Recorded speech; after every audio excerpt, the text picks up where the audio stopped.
The sixth eruption in the Svartsengi volcanic system is so different from the others. It is started with a big bang, and we have several views of that.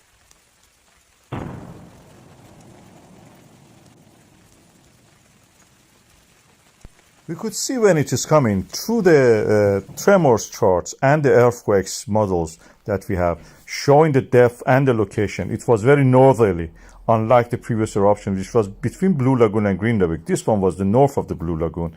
It has spread slightly to the south, but then that pathway was closed, the fissure closed, and then moved toward the north. And this is where it is erupting at the moment. You can see in this diagram how it is doing.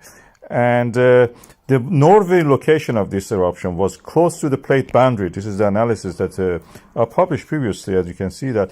This is on the very old, 2,000-year-old fissure of the Svartsengi, which is now reactivated through this eruption. We can see the plate boundary here and the location toward the north of the Stora Skogfjell. And the eruption can vary. We have very tall fountains and jets of lava, almost a Strombolian, or you can say Hawaiian style in that sense. The height of this we can calculate by the measuring the free fall time. 6 seconds is the highest I've measured, 176 meters. But it dwindles. It shows that the conduit is getting closed or open, narrowed down or opened up. When the magma comes, when the lava comes, it can erode actually the conduit.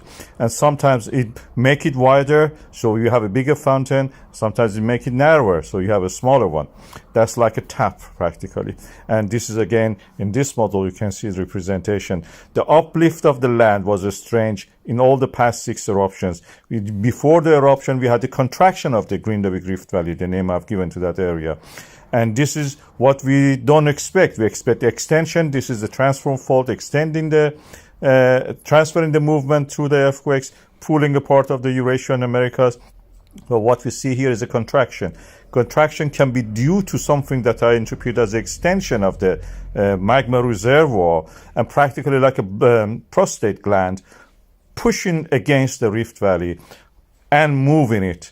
Prostate gland, we know that it can actually block the urinary tract, and this bladder-like magma reservoir acts in a similar way. This is my interpretation of this, and it seems that contraction that we are seeing and is getting narrow, the narrowing down of the Rift Valley is due to this effect. When the eruption happens, it goes back to normal. And this is the model that the University of Iceland, including Professor Thorvaldsson, have released. You can see that I will put the the wording of what they have said at the end of this video. Also the diagram, I've animated it for you. You can see that.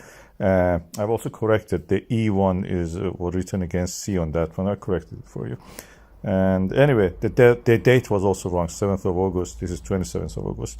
I didn't put that 7th one. That was the wrong one. The 27th one at the end of that message and the writing is correct one. Watch that.